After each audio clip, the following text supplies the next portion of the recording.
Es un honor estar aquí expresando un pensamiento de carácter jurídico a través de este medio virtual. Mi nombre es Eber Armando Ríos Quintana, actualmente decano de la Facultad de Derecho de la Universidad Santiago de Cali, Colombia. Es magistrado de Tribunal Superior de Cali, Sala Penal. Fueron 35 años en la Judicatura colombiana como juez de la República. De esos 35, 18 años de magistrado. Justamente por ese proceso de experiencia y permanente estudio sobre los temas jurídicos penales, llama la atención, o me ha llamado la atención, lo relacionado a los partícipes criminales, o mejor, en generi, participación criminal. Desde esa óptica, son muchas las inquietudes que deben plasmarse o expresarse en torno a esta temática. Haciendo una brevísima reseña histórica, encontramos no tan remota, la más próxima a la ley 100 del 80. Recordemos de nuestro Código Penal colombiano, recordemos cómo regulaba esta participación criminal solamente en dos normas. El artículo 23, cuando hacía referencia a quiénes eran autores, y dentro de ese texto normativo mencionaba que autores lo era el que realice la conducta por sí mismo o determinara a otro a realizarla. Y el artículo 24 señalaba la complicidad, solamente ello.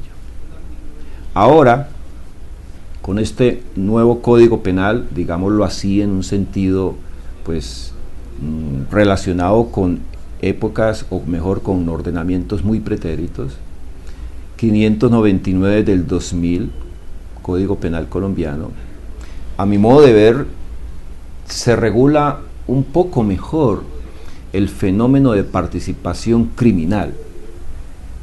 ¿Por qué expreso ello? Porque anteriormente no teníamos, digámoslo, una clasificación propia de aquellos actores de la conducta punible.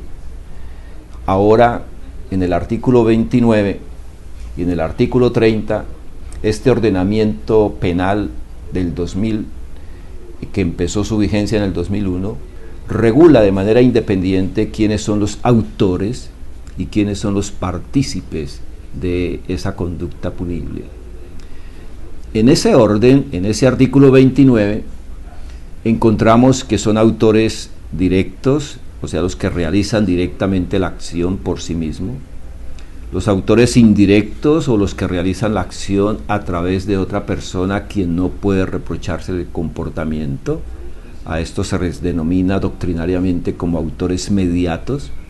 Se regula también los coautores, se regula la autoría en persona jurídica y se regula la persona de autoría en persona natural cuando obra en representación de alguien que tiene unas calidades, pero el sujeto que actúa no las tiene.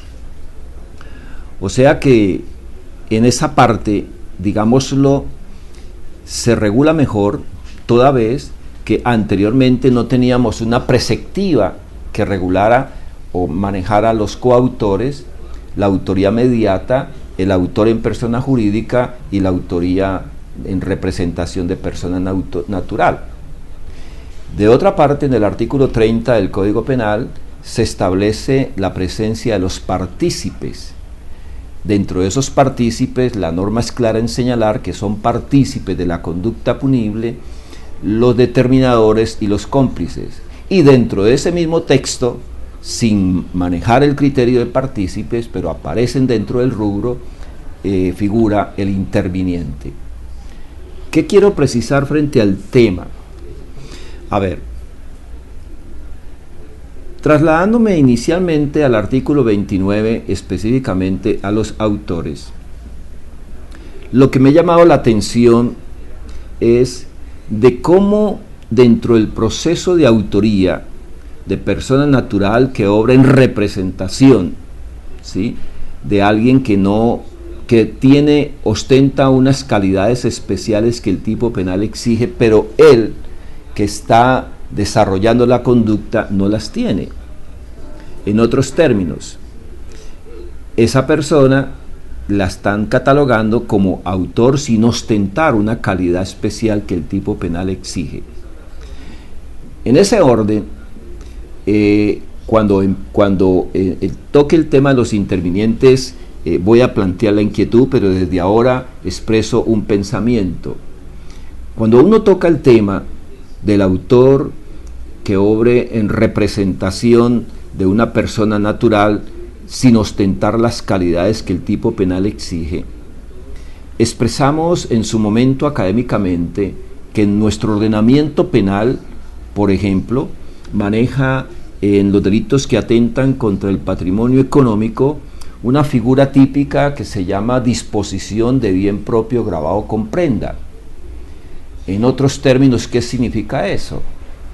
De un sujeto actor, pero que ese sujeto actor en esa conducta, en mi criterio, es un sujeto calificado, o como lo llama doctrinariamente la otrora expresión jurídica de sujeto cualificado. ¿Por qué? Porque allí se expresa el deudor, o sea que el único autor de esa conducta punible es el deudor. Nadie más diferente a él puede ser el actor de ella.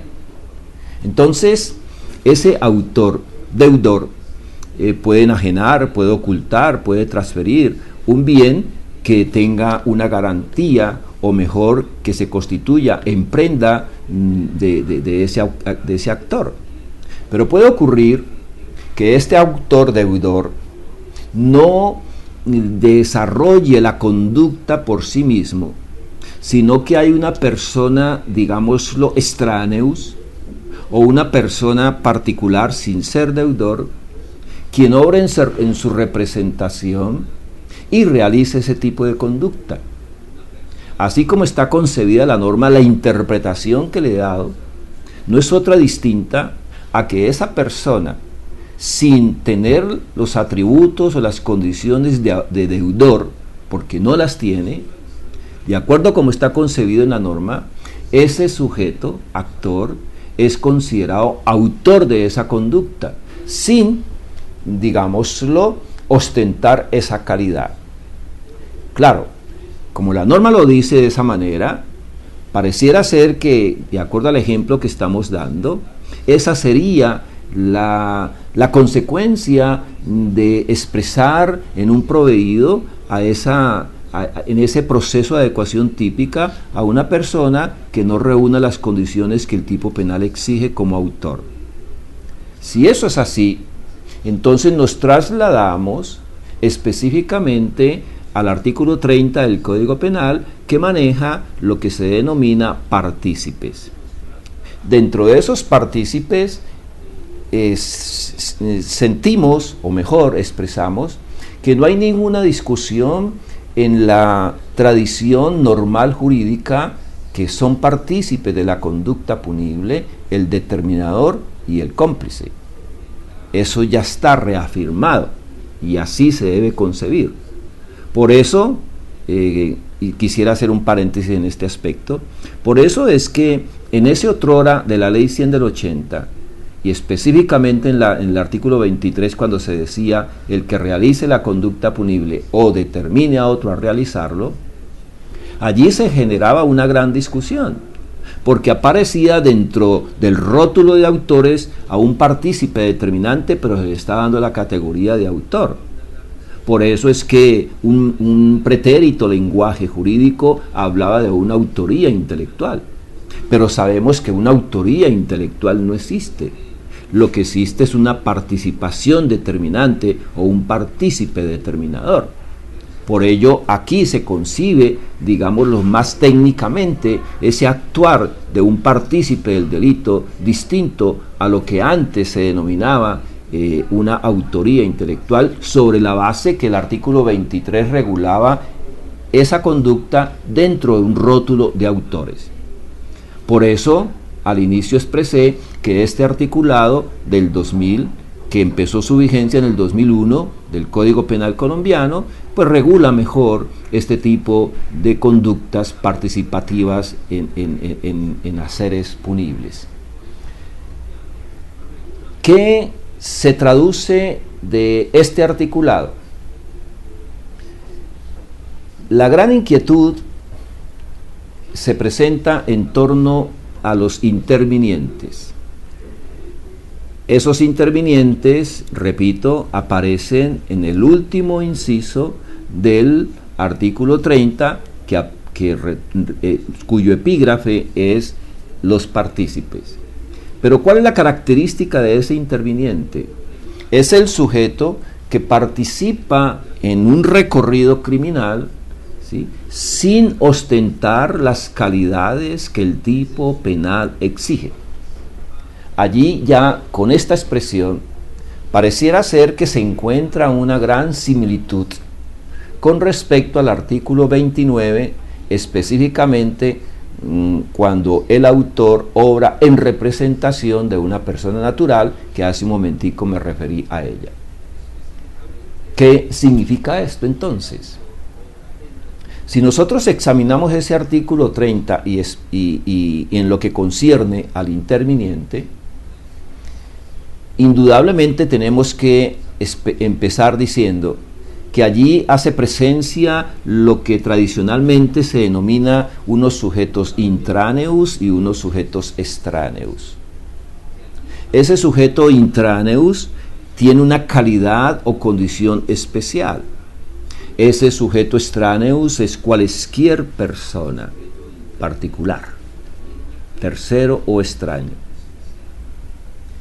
Sin embargo, así como está concebida la norma, se consigna que un extraneus puede desarrollar una conducta típica de un delito que exija una condición especial en el sujeto actor. O sea, por decir algo, de un delito de peculado, que la tipología del peculado exige del sujeto activo que sea servidor público. La pregunta es, ¿y qué pasa cuando un sujeto extraneus desarrolla una conducta típica de un delito propio? Es decir, de un delito cuya requisitoria exige que el sujeto activo sea calificado. ¿De qué respondería el sujeto extraneus particular que desarrolló ese tipo de conducta que requiere esa condición especial? Allí se presentaron varias discusiones. Recordemos, por ejemplo, tres posturas o tres tesis que se hicieron sobre el tema, doctrinarias. Una, recordemos al maestro profesor Fernando Velázquez. Fernando Velázquez fue una persona, digámoslo, que tocó el punto neurálgico, como es su estilo, de ser un maestro crítico, pero respetuoso, en que el problema allí era de legalidad. No teníamos una preceptiva que regulara la presencia de unos extraneus en delitos propios. Al no tener una preceptiva que regulara ese tipo de conducta, el problema radicaba o se entronizaba en la legalidad, lo cual significaba que si no había legalidad, esa presencia participativa criminal pues era inane. ¿Qué implicaba eso? Que se punía solamente a esa persona que tuviera las condiciones especiales que el tipo penal exige, pero el extraneus simplemente se le decía, váyase tranquilo, que con usted no le podemos hacer nada, sencillamente porque no tenemos la preceptiva legal para ello. Ante esa situación, surge la tesis del exfiscal general de la Nación, Alfonso Gómez Méndez. Alfonso Gómez Méndez expresó, bueno, respetando el criterio del maestro Fernando Velázquez, aquí pensamos que esa postura pues nos puede generar mucha impunidad y estamos asqueados de tanta impunidad. Eso en verdad puede ser cierto, porque aquí lo que abunda es mucha impunidad. Sin embargo, él planteó una alternativa y dice, para acabar esa impunidad, para que estos extráneos no queden por fuera, ¿por qué no manejamos la predicación, participación criminal a título de cómplice? En ese momento se trabó la crítica respetuosa frente a su tesis para decir, es que vamos a encontrar, señor Alfonso Gómez Méndez, algunas actividades o conductas de unos partícipes extráneos que no realizan propiamente haceres de partícipes, sino de autores. Y entonces les vamos a construir un proceso de adecuación criminal propia de cómplice cuando su hacer es propio de una autoría. Ante esa situación, vino una tercera tesis, recordando al maestro Alfonso Reyes Echandía. El profesor Alfonso Reyes Echandía expresó lo siguiente: bueno, ¿por qué no zanjamos la situación? ¿Por qué no escindimos? ¿Por qué no sectorizamos y manejamos al sujeto calificado? Prediquémosle el tipo penal propio, por decir algo con el ejemplo que llevamos, un peculado. Pero al sujeto extraneus le predicamos un hurto. Inmediatamente la crítica no se demoró para decirle al maestro, maestro, es que usted está, digámoslo, rompiendo abruptamente la unidad de acción típica. Ahora se llama unidad de imputación jurídica. Es que el proceder criminal de estas personas se orientaba no para que el uno cometiera un hurto en un peculado, sino un conjunto propio que era del hacer calificado. Pues bien, como pueden observar, allí ya se empezó a manejar ese proceso y esa confusión, esa incertidumbre que le generó a los funcionarios judiciales cuando se veían abocados a situaciones de esta naturaleza, donde hacían presencia unos extráneos en un delito de intraneus, o sea, de una condición especial en el sujeto actor.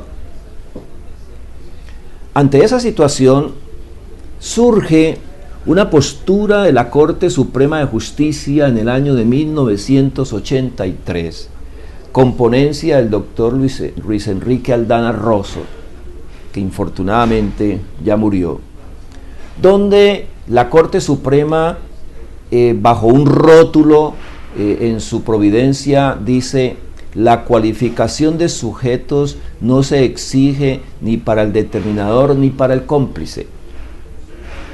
Allí, en esa decisión, digamos lo que la Corte se adelantó mucho a lo que ahora más adelantico precisamos de unas nuevas jurisprudencias.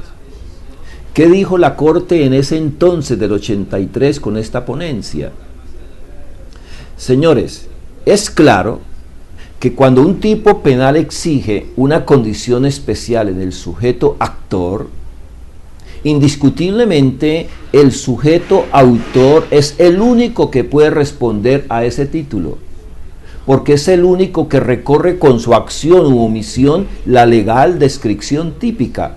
No otra persona distinta a él puede ser el autor material. Excúseme la expresión material, pero quiero ser redundante, porque si ejecuta la acción directamente, materializa ese proceder. Pero es el único que tiene esa facultad, no otro. Lo cual significa que una persona extraneus no podría ser reputada a título de autor. ¿Eso qué implica? Que ese señor extraneus que haga presencia en un desarrollo criminal de un delito propio debía ser imputado bien a título de determinador o a título de cómplice.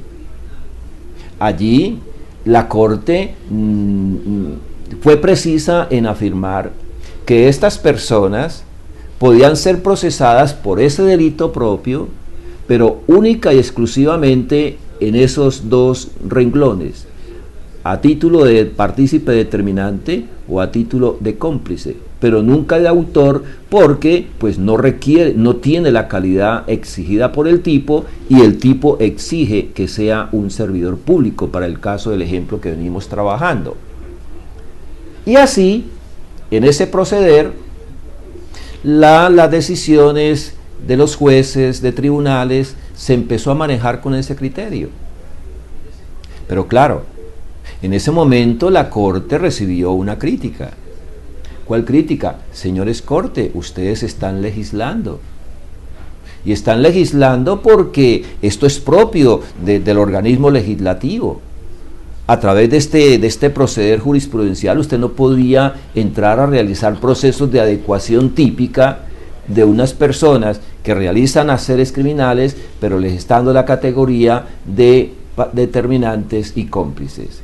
Independientemente si la Corte estaba legislando o no, lo que hay que, digámoslo, abonar es que quiso salir al quite a la gran problemática que existía frente a este tema de los delitos propios cuando hacen presencia los extráneos. Como eso se estaba volviendo, digámoslo, un manejo pleno de incertidumbre, se empezó a manejar en el remedio de proyectos de ley antes del 2000, y sale el Código Penal del 2000, cuya presencia efectiva se materializa en el 2001, donde encontramos que aquí se regula en ese artículo 29 y en ese artículo 30 esas dos situaciones en particular. En este artículo 30 se regula dentro del rótulo de partícipes la presencia de los intervinientes que realizan la conducta típica sin ostentar las calidades que el tipo penal exige. Entonces empezó la gran discusión. ¿Qué pasaría cuando un interviniente realiza conducta de autor? ¿Dónde lo incorporamos? Si no ostenta las calidades especiales que el tipo penal exige. Entonces será entendible que si es autor, que si es cómplice, si es determinador, va a ser interviniente también. Bueno, fueron muchas preguntas que se hicieron. A ver, en ese orden le correspondió nuevamente a la Corte Suprema de Justicia empezar a manejar el tema. Y la primera decisión que salió sobre este aspecto fue en el 2002, con ponencia de Carlos Mejía Escobar, ¿sí?, que aprovechando la Corte una coyuntura de una acción típica de dos actores que estaban comprometidos en una falsedad documental en documento público empleado de una notaría, pero que fueron motivados en esa falsedad documental por un sujeto extraneus, o sea, un particular. Entonces la Corte aprovechó la coyuntura para, en una cápite de ese provedido, hacer un comentario juicioso, jurídico, sobre el tema del interviniente. Entonces fue claro la Corte en decir, es que aquí el interviniente no podría manejar la calidad de autor, sino de interviniente, pero en unas condiciones muy específicas.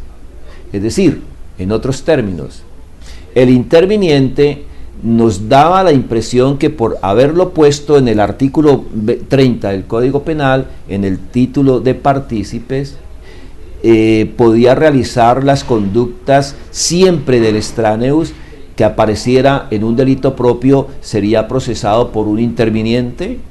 Esa es la primera pregunta. Cualesquiera que fuera su presencia, es decir, a título de autor, a título de cómplice y a título de determinador, ¿será esa persona la que debe predicársele la calidad de interviniente? ¿O a qué hacer criminal es que se refiere el interviniente? Es más, la Corte y el mismo Código certifica que el interviniente tiene una rebaja punitiva de 1/4 parte.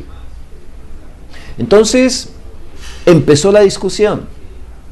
Ante esa discusión, vino una segunda posición de la Corte, con ponencia del doctor Gálvez Argote, donde más que todo orientó su disenso a la primera decisión del 2002 con respecto a la rebaja punitiva, porque él dijo, ¿cómo es posible que si un sujeto interviniente realiza una acción propia de complicidad, se le vaya a rebajar, además de la pena de la complicidad, se le vaya a rebajar la cuarta parte?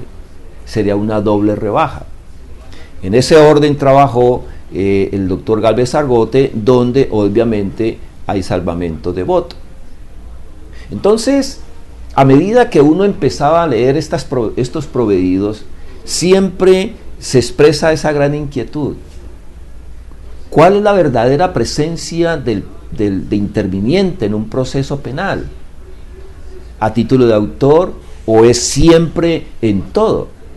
A ver, resulta que últimamente, y cuando decimos últimamente, a partir del 2007, 2008, se han presentado diferentes posturas,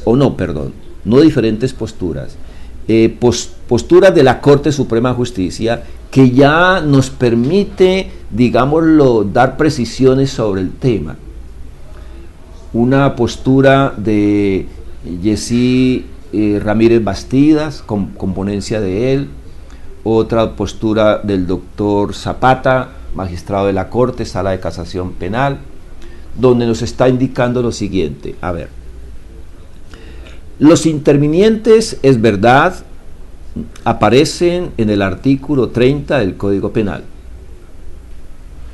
pero lo que yo quiero decir sobre ese aspecto es que si bien el interviniente aparece dentro del artículo de partícipes, él no es partícipe. Los partícipes están claramente definidos en ese artículo cuando se dice son partícipes el determinador y el cómplice, no el interviniente. Sin embargo, aparece dentro de él. Parece que tiene una situación muy particular el interviniente dentro de este proceso criminal. ¿Qué implica eso? ¿O cómo? ¿Cuál es la presencia verdadera del interviniente en un delito propio? Lo que estamos tratando de decir es que el interviniente en un delito propio es cuando él maneja su recorrido criminal con vocación de autor. Es decir, cuando lo ejecuta teniéndolo como obra propia suya. Si él realiza ese hacer criminal como un verdadero autor de esa conducta, es allí donde toma presencia la calidad de interviniente, no en otro hacer criminal, no a título de cómplice, no a título de partícipe determinador, es a título de autor. En otras palabras, es cuando este sujeto extraneus, junto con el sujeto autor material, servidor público o intraneus, ejecuta junto con él todo ese recorrido criminal. Por ejemplo, cuando este extraneus, junto con el tesorero de cualquier municipio, se apropien de esos dineros que ese intraneus maneja por razón de su función. Cuando él junto con él realiza todo ese recorrido criminal materialmente hablando, allí toma presencia el sujeto interviniente. Obviamente, ¿por qué la calidad de interviniente? Sencillamente porque él no tiene la calidad de servidor público o la calidad que el tipo penal exige. Por eso no se le podría decir a usted se le condena de peculado a título de autor, porque sencillamente no tiene la calidad exigida por el tipo penal. Pero tampoco le vamos a decir váyase tranquilo, no pasa nada. No, lo vamos a procesar. Y lo vamos a procesar como un actor de peculado, pero a título de interviniente, es decir, como interviniente, y se le rebaja la cuarta parte. Así lo dispone la norma.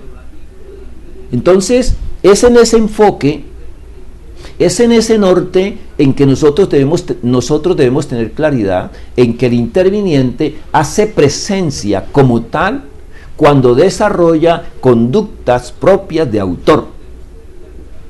¿Qué significa eso entonces? O mejor, ¿qué preguntaríamos? Pero vamos a encontrar muchos casos en que el interviniente realiza conductas de cómplice o realiza un proceder de determinar a otro a cometer un delito. Miren cómo allí cambia la situación.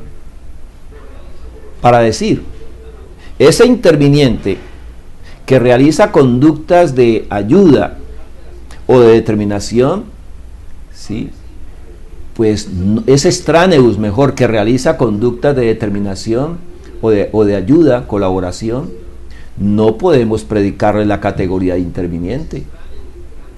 Porque es que, por lo que hemos expresado, interpretando las jurisprudencias últimas de la Corte, es que el interviniente solamente tiene presencia cuando desarrolla las conductas de autor.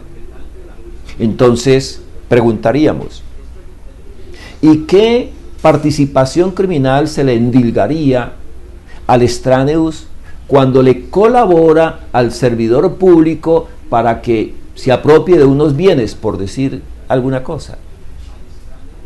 ¿Cuál es la conducta de esa persona? En ese momento tendríamos que decir que la conducta de ese extraneus no es de interviniente, sino de cómplice. El otro ejemplo, ¿cuál sería la participación criminal de este extraneus que determina al servidor público o al intraneus a ejecutar una conducta típica propia de calidad especial? Lo determina, lo aconseja, le vende la idea criminal, y el intraneus realiza ese proceder típico con base en la idea que le vendió este sujeto extraneus. ¿Será el sujeto extraneus interviniente? No. Ese sujeto extraneus tendría que ser procesado a título de determinador, no de interviniente. Lo cual implica que si le vamos a condenar como cómplice a ese sujeto extraneus, no le vamos a rebajar la pena a la cuarta parte, sino que la rebaja punitiva corresponde a la que maneja el mismo Código artículo 30, es decir, de la sexta parte a la mitad. Y si es un determinador, acordémonos, allí no hay rebajas punitivas, porque el determinador recibe la misma sanción del autor. Pero lo que quiero que me quede claro en esta expresión, o al menos ese es mi pensamiento interpretativo, es que el sujeto interviniente solamente hace presencia en el recorrido criminal típico a título, o mejor, cuando desarrolla la conducta típica como si fuera un autor. Pero no le podemos imputar la autoría sencillamente porque no ostenta las calidades que el tipo penal exige. Allí es donde, si realiza la conducta como autor, le predicamos la calidad interviniente y una rebaja de la cuarta parte. Mientras, cuando ese extraneus participa en un hacer criminal, pero no a título de autor, sino de cómplice o de determinador, no es interviniente, es cómplice o es determinador, según el rol que corresponda. Y es en ese orden que se trabaja punitivamente. Ahora, ¿esto a qué me lleva inmediatamente? A lo que dije en un principio, que me llamaba la inquietud la presencia del autor cuando obra en representación de una persona natural que tiene unas calidades especiales, pero que él, que está obrando en representación, no las tiene. Es el ejemplo que propusimos, o mejor, más que ejemplo, es la preceptiva que dimos en ese momento al inicio de esta charla, disposición de bien propio grabado con prenda. donde decíamos en ese momento que ese tipo penal exige del sujeto actor una condición especial, que sea deudor. Entonces, la inquietud surge es, ¿por qué esa persona que no ostenta calidades especiales que exige el tipo penal aparece en ese artículo que regula solamente la presencia de autores? ¿Por qué aparece allí? ¿Y por qué en un tipo penal de esa naturaleza sí le van a dar la categoría de autor sin ostentar la calidad que exige el tipo? ¿Por qué entonces acá, cuando se maneja delitos de sujeto activo cualificado, por ejemplo, servidor público, llámase peculados, concusiones, cohechos, prevaricatos, por qué si hace presencia un extraneus en esos delitos, por qué a ellos sí se les va a decir que son intervinientes cuando realizan la conducta de autor? Esa es la gran inquietud. Ese artículo 29, ¿por qué maneja específicamente esa autoría? Allí es donde se está diciendo, y así trato de interpretarlo, ¿sí?, que ese sujeto que realiza la conducta como si fuera un verdadero autor, porque obra en representación, porque la realiza como tal, pero obrando en representación del verdadero sujeto cualificado, se está diciendo, a ese señor le vamos a rebajar la cuarta parte, le vamos a dar la categoría de un interviniente.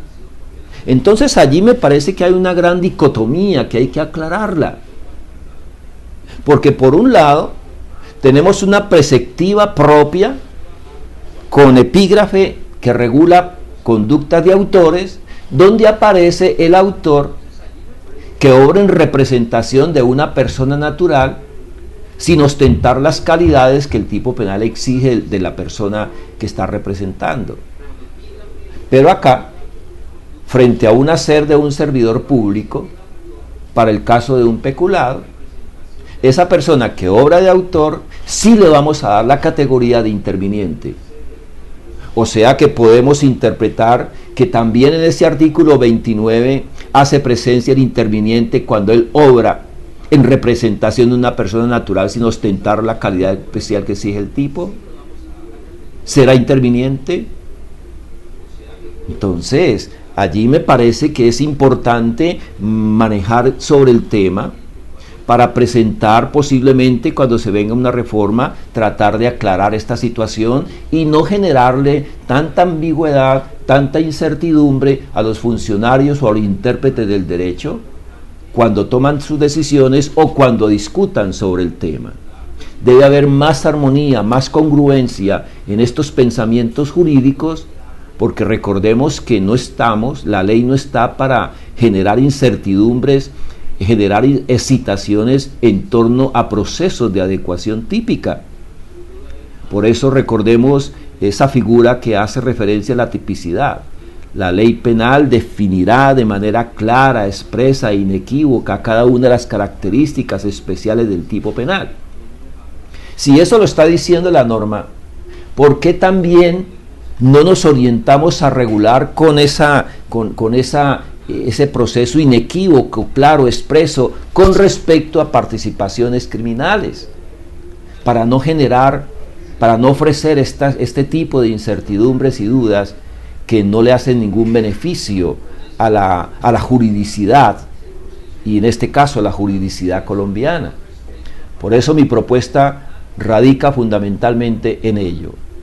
Eso es lo que quería expresar a través de esta conversación por este medio virtual, agradeciéndoles su generosa y honrosa atención y esperando comentarios sobre el tema y al respecto.